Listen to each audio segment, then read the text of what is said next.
As the championship tour shifts hemispheres and continents, stop number 7 lands in Surf City, El Salvador. Punta Roca, the Central American right-hander, provides a canvas for high-performance surfing. Carissa Moore, now back in yellow, leads the rankings while formidable opponents Joanne DeFay and Tatiana Weston-Webb have made huge leaps into the final 5 after Indonesia.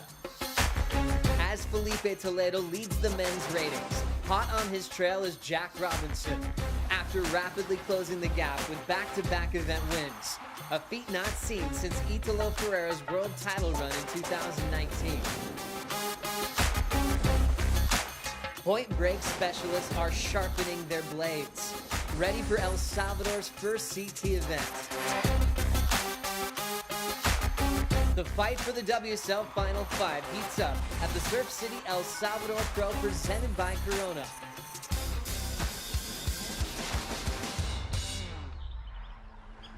I've been having this vision. Either rise or you fall. I'm on a mission, bringing my dreams to fruition. I ain't playing at all. Bring out the body bags, about to kill them, deliver them to the mortician. I gotta do what I gotta do. That's for my face, back in my face. I gotta do what I gotta do. I pray to God, he never came. I'ma do me, That's in my blood, I never change. That's in my blood, I never change. That's in my blood, I never change.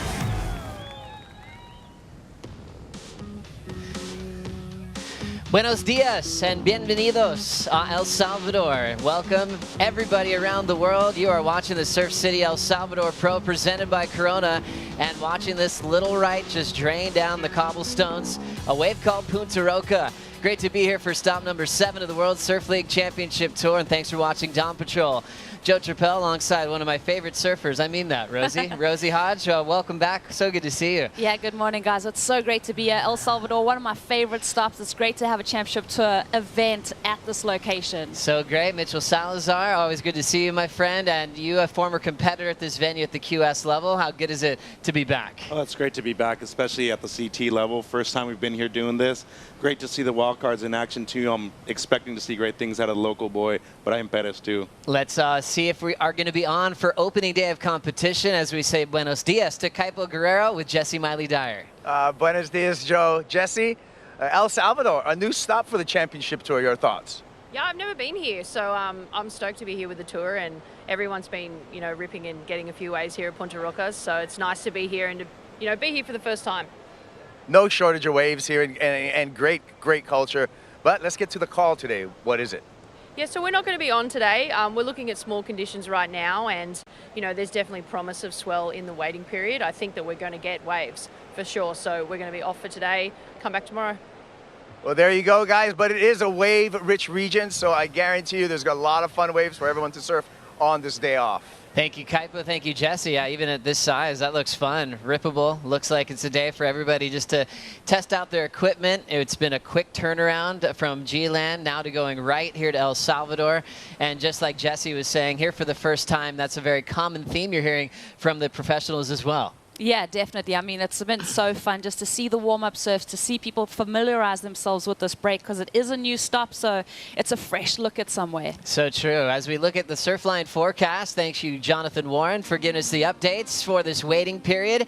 He kind of let us know that, today would be small, but we're looking for some swell to fill in. Yeah, definitely. And it's favorable direction. That south-southwest swell really sucks in all the energy to the point. But looking at the forecast, Joe, it seems to be changing all the time. Nothing's for certain at the moment, but there is that swell on offer. The local storm activity is keeping us kind of questioning what the wind might look like, Mitch. Yeah, and even today you can see right there, it's great in the morning, but then after that the swell decreases. Onshore just tims up a little bit more in the afternoon, but there's one day out of the next few that I really like. That's Thursday. 6 to 8 feet, 14 seconds, and the winds changed a lot lighter than they were before. And also looking at the third being maybe the biggest day of this waiting period. So I feel like it's one of those classic stories of wake up and check it and see what's in front of us at Punta Roca. And something I really like, this new format, less surfers, we can really maximize the swell window. So we have that in our pockets, and it looks like there's going to be waves on the way. Well, I want to get more insight, Mitchell, of where we are in this world from you, because as we know, all of our competitors have flown halfway across the planet to get here from Indonesia all the way to Central America for the first time at the CT level here in El Salvador. Yeah, and what an event. I mean, it's definitely going to be one of those things that you're just going to remember for the rest of your lives. Competing here for the first time, it's an awesome experience. In beautiful El Salvador, La Libertad is the city where we're at right now, but Punta Roca is the real place that's going to shine this week. And as you can see, just veering that wind from the north-northeast, that's a straight offshore wind. It's what we're looking to have on those bigger days. It could barrel all the way up top at the point. South-southwest swell is kind of the best one for this spot right here, but you look at the lineup and you see the top of the point. Over there is where you're catching the waves at. Literally at the top, that's where Brian Perez, you see all his clips, the Pink Panther, he's got some of the best waves I've ever seen here. And that's coming from other guys like Jimmy Rotherham saying, like, this kid takes off as deep as they can. But Mama Roca, that's a huge rock out here. I would have to say around 12 square feet. It's one that pops out when the tide's low to mid. So you got to watch out for that thing too, but that's the primary takeoff zone right there. Really fun to see the comparisons of maybe other right-hand point breaks in the world. I know J-Bay is really close to your heart, which is coming down later on this season. Some people saying the warm water J-Bay. Is that fair, Ro? Yeah, it does feel fair, Joey. There's actually a fair amount of power out here too, which is super fun. There's the different sections that you can really lean on for, you know, when you experience, like you said, it barrels out the back. There's another inside section that kind of barrels, and it's a high-performance wave. Really looking forward to seeing the whole package from barrels to airs to big combinations when we do get this one underway. Coming up next on Dawn Patrol, we found some lost tapes from Kelly Slater himself. We'll also dive into who's in and who's out.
The opening ceremony yesterday morning was a great celebration of dance and celebrating the culture and history of El Salvador.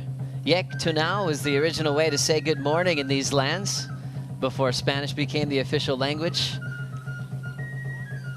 And a beautiful way to pay respects to the local environment as well, as many of the world's best were on hand for that opening ceremony, and Mitchell Salazar was on the podium as well to feel that great opening energy. Mitch, what a great way to kick off the event. Oh, it was awesome, man. Honoring, the cultures that have been around since Mesoamerican times. It's really beautiful to see that kind of preservation of not only the society that was before, but also the environmental stuff that were around in that same era too. Well, obviously we're now at stop number 7. We passed that dramatic midseason cut. We saw this condensed heat format displayed at G-Land, and we're sticking with it for the rest of the year. Opening round for the men, we have 8 heats of 3 surfers apiece. Things changing from the first half of the tour, where now it's all focused on first place. If you win your heat, you skip into the round of 16. Second and third are then reseeded into the elimination round of competition.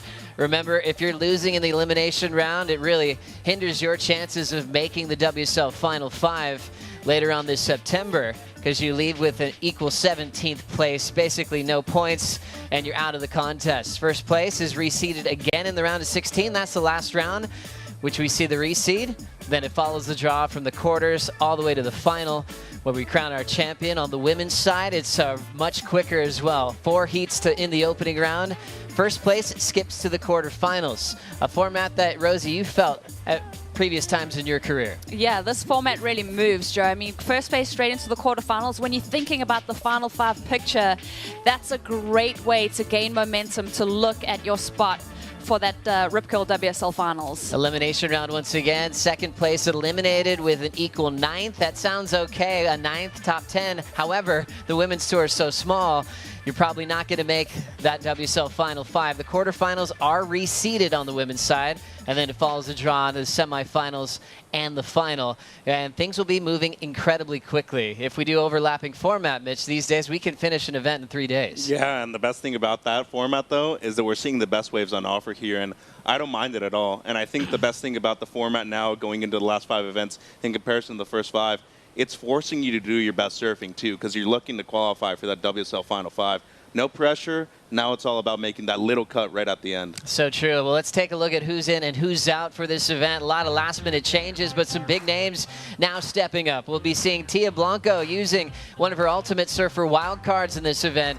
And I think all the locals were thrilled when Brian Perez won the local trials yesterday. Yeah, I'm so excited for this guy. I think Brian's going to surprise a lot of the competitors. His dad runs the local refreshment stand right here at Punta Roca. So this kid grew up on these cobblestones. Danger factor, he's got Toledo. Also, Sally, again, will keep her perfect attendance record intact. Unfortunately, though, we're waiting for Tyler Wright to feel better to return to competition. Also, Carlos Munoz, dislocated shoulder at Pipeline. It's been a long wait for the Costa Rican to suit up again. Huge chance for him to compete here in Central America, close to home to Costa Rica. He's competed here before. He's actually won an event just right up the road at La Bocana, too, so he has a lot of competitive experience here in El Salvador. You're going to hear him say Pura Vida quite often. He's got really good vibes around him. Thing is, he's only been surfing for a couple of weeks after that severe shoulder injury, so he's going to try to feel it when that horn goes off. I think the big news that we saw there, though, the GOAT, last-minute change of plans with an injury that he just announced, is going to be missing El Salvador, the man who kicked off the season, world #1, out for this contest. Yeah, it was interesting to see him pull out of the mix, Joey, because I really feel like he's got such an opportunity making that Final 5 to look at a 12th world title. Also opening up opportunity for a man named Josh Burke from Barbados. Huge opportunity, and it's the first time I actually think that we're going to see a Bayesian surfer in seated competition, so maybe it's not happening at home, but he's got a right-hand point break to prove himself. Pretty exciting after the men. Josh Burke, Chelsea Tuok for the women a few years back. That's going to be exciting for all surfers from Barbados heading into this amazing right-hand point break. For Kelly Slater, though, he's going to be missing from action, but for everyone on WorldSurfLeague.com, we've got a special debut. Kelly Slater's Lost Tapes presented by Outerknown. Still feeling like I'm a whole person without needing to win is a really important human experience. Especially because you've had an unusual amount of winning. Imagine if your life was a movie, what would you do? After all this time, I almost want people to experience this story that I've had. To properly meditate, I should probably be like, oh. Today, it officially premieres, the Lost Tapes presented by Outerknown. You can check it out on worldsurfleague.com, and we'll have a release every Sunday for 11 weeks. And even though we think we know everything about Kelly, this is a special, never seen before follow through the 2019 tour. Yeah, I mean, it's been a number of years. Remember that camera crew following him around, so it's fun to see that footage come to life. Yeah, finally turning it into an 11-part docuseries. Kelly obviously gives us a lot of joy, a lot of entertainment. But a rare opportunity to get to spend time with the guy they call the GOAT. Yeah, exactly. You don't really see a lot of the behind-the-scenes stuff in Kelly's life. You only see what's in front of the camera, so it's going to be really refreshing to see what's going on behind. Exciting times in the women's draw. You're going to see a very familiar face. A goofy foot named Caroline Marks returns to the championship tour. We'll be right back.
Buenos dias, good morning once again. You're watching the Dawn Patrol show for the Surf City El Salvador Pro presented by Corona.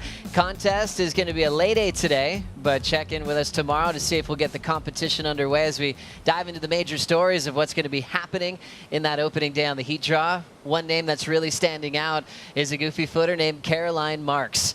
unbelievable to just see what she's done in a short period of time. But the big news is making a comeback after sitting on the sidelines this season. Yeah, it's so great to see Caroline back competing. I mean, the last event we saw her in was Sunset Beach in Hawaii, which was a few months ago. Excited to see her surf, but also excited just to see her in person. It was big news when she let us know she'd be taking a break, but fresh off a boat trip in the Mentawais, she's feeling more than ready. As we look at her amazing stats she's had in a short period of time, youngest ever qualified at 15, 3 CT event wins, represented the USA in the Olympic Games as well.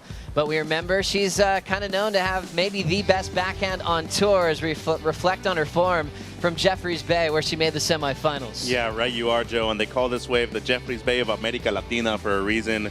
I think she's going to have a great amount of success here, and with the reduced field too, I don't think seeding is really a matter for her. It's all about just getting reps in and surfing those heats like if they were all finals.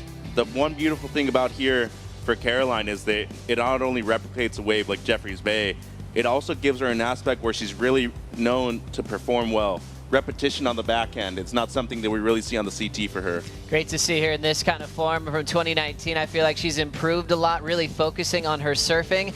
Sometimes it's harder to do that when you're trying to battle for events and changing venues, and her backhand's looking on fire, what we noticed in the free surf the last couple of days. But Rosie, she's number 11 seed now as she joins Isabella Nichols and Brisa Hennessy in Heat 3. It's going to be great to see her coming up against Brisa, Isabella. I mean, both those women have taken out event wins. They match fit at the moment, so Caroline has her hands full.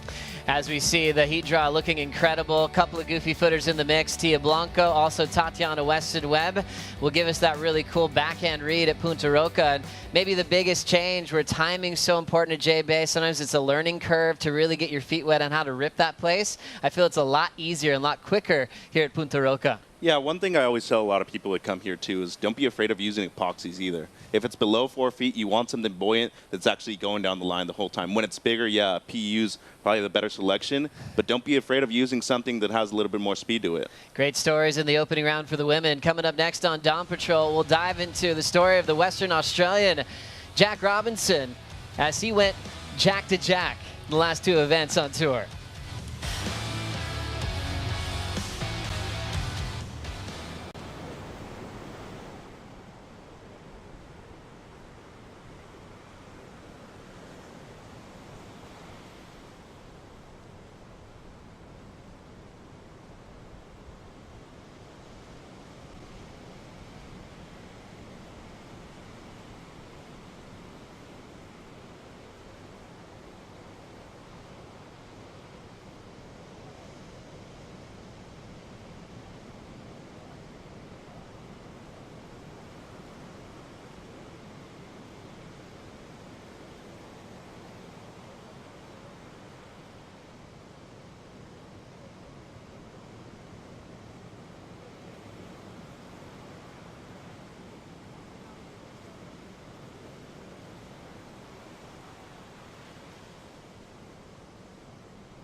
Welcome back to Dawn Patrol here for the Surf City El Salvador Pro, presented by Corona. It is a lay day here on the opening day as we wait for more waves in the waiting period, but diving into all the big stories on the championship tour.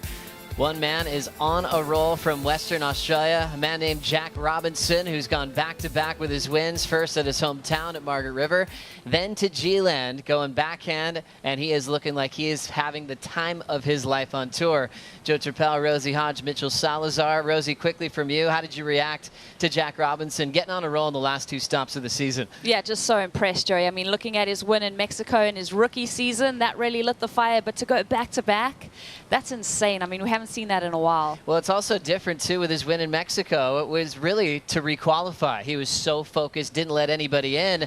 Now it feels like he's just living up to all the expectations that have always been on him, Mitch. Well, he's living up to his own expectations now, I think. I think everybody before just had a sense of what this kid could do, not what he's going to do. And now he's really living up to that hype. And I think he's exceeded his own expectations so far, but he wants a lot more, too. You know that he wants to be a world champion at the end of this year. So true. He's taken 20,000 points in the last two stops on tour as we bring up the WSL Final 5 here at stop 7 of the season. He's moved all the way up to number 2 in the world, right behind Felipe Toledo.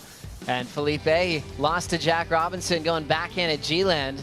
Felipe was scratching his head on what happened there. Jack had back-to-back buzzer beaters. Really cool to see that. Canoa's in 4th. Ethan Ewing drops to 5th after that last stop. And John Florence, unfortunately, out for this event with his knee injury. But focusing on Groningen, Jack Robinson was always going to be the favorite if it was pumping, and even in smaller size surf, he was unbelievable to watch. Well, his road to the final, I mean, we talk about buzzer beater moments. The one against Gabriel Medina, when you watch the tape back, I was like, Gabby had that heat his whole way.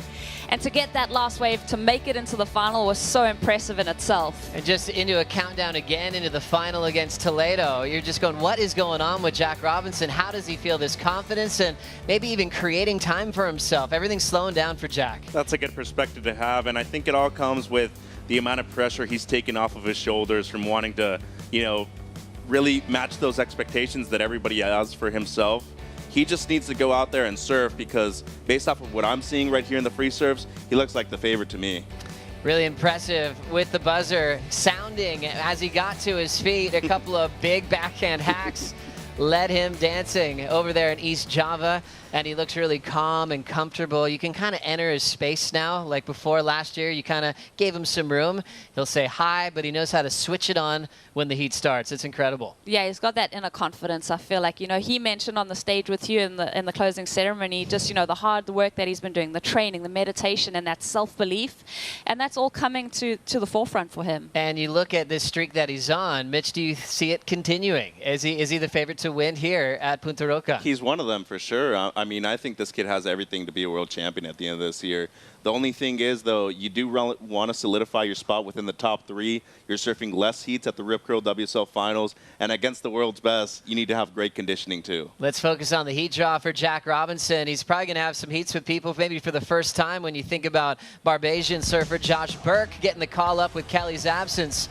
Also, Sammy Pupo, who took out Kelly at G-Land. Jack in heat number 3 is the number 2 seed. But focusing on world number 1, Felipe Toledo, Mitch's pick as a favorite to win this event. He does have the Pink Panther, Brian Perez, and Nat Young.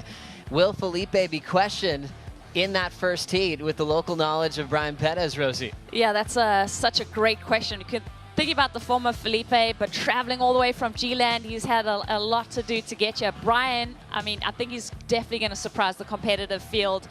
In my book, he's one of the favorites in this event, even as a wild card. Really special there. Italo Ferreira, also a favorite in my mind. He's got a running right at home in Bahia Formosa, and his free surfs have been incredibly entertaining the last couple days. Don't count out the goofies for sure. This is a bully wave. It resembles Jeffrey's Bay a lot, but it also resembles Karamas, where we've seen a lot of goofy footers do well, too. Is there a favorite tide that you like out here at Punta Roca, Mitch? Mid to low when it's smaller. You want kind of a mid to high tide when it's bigger, for sure. And does the wave completely change, or does it connect more in a lower tide? It varies, for sure. I think it's a lot runnier when it's smaller and on a low tide. When it's big, though, you want that high tide just so it can really hug those rocks, and it's a world-class wave when it's like that. Mitch, Rosie, thank you so much. Enjoy the rest of the day, you guys. We'll be back here tomorrow morning for the call. For now, set your fantasy teams, and we'll see you in the morning.